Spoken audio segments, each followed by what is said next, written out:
এই যে আপনি মাছ চাষ করলেন, এই যে পুকুর লিজ নিয়ে, এটা কতদিন ধরে করতেছেন? এটা তো মনে করেন করতেছি আজ 8 বছর। 8-10 বছর ধরে। আপনার হচ্ছে কি কি মাছ আছে এই পুকুরে? এটা রুই আছে, কাতল আছে, মির্গা আছে, কার্পু আছে, গ্যাস কাপ আছে, এবারে মনে করেন বিভিন্ন ধরনের মাছ আছে, তেলাপিয়া আছে। মানে আপনি মিক্সড কালচার করেন, মানে মিশ্র চাষ করেন? মিশকে চাষ করি। আচ্ছা, এই যে আপনি মাছ চাষ করতেন, এই পুকুরের আয়তন কতখানি?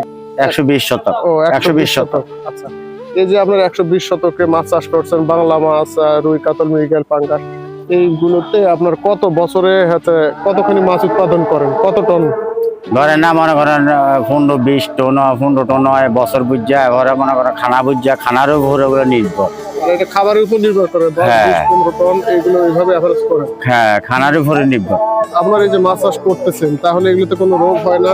রোগ হয়, রোগ হলে আমরা ওষুধ মনে করেন ব্যবহার করি, ওষুধ আনি, ওষুধ ব্যবহার করি, সবকিছু করি। ওষুধ ছাড়া কোনো মনে করেন আপনার রোগ ব্যায়াম পালানো না। বাইরে ধরে মনে করেন আপনার ওষুধ তৈরি, ওষুধ আনি, কোম্পানি থেকে আপনারা ওষুধ দেয়। এগুলো কি কি আপনার রোগ হয়েছে এখন পর্যন্ত? এই ধরে না মনে করেন আপনার কাঙ্কার ভিতরে মনে করেন আপনার উনে ধরে, এরপরে শরীরের ভিতরে মনে করেন আপনার রক্ত একটা মনে করেন বসন্তর মতন একটা রোগ হয়। আচ্ছা, এটা করি লাল লাল ফুটফুটে। লাল লাল আমাদের শরীরের ভিতরে এটা নয়, লেঞ্জের ভিতরে হয়। আচ্ছা, তো আপনি এই যে মাছ চাষ করতেছেন অনেকদিন ধরে, এই মাছ চাষ করে কি আপনি স্বাবলম্বী? স্বাবলম্বী আজ যা মনে করেন আমি 8-10 বছর করি, তো আমি স্বাবলম্বী না হলে আমি কি করতাম?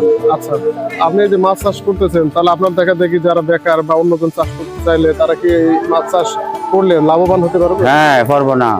পরে আমার লগে আইয়ে যোগাযোগ করে, আমার লগে বুঝে আমি করতেছি, আরো হুস্কুনি আছে আমার এমতো মনে করেন।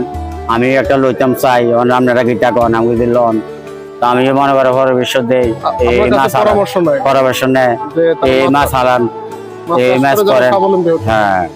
আচ্ছা, ঠিক আছে, ধন্যবাদ। আমাদের মৎস্য প্রাণী তথ্য কুমিল্লার পক্ষ থেকে।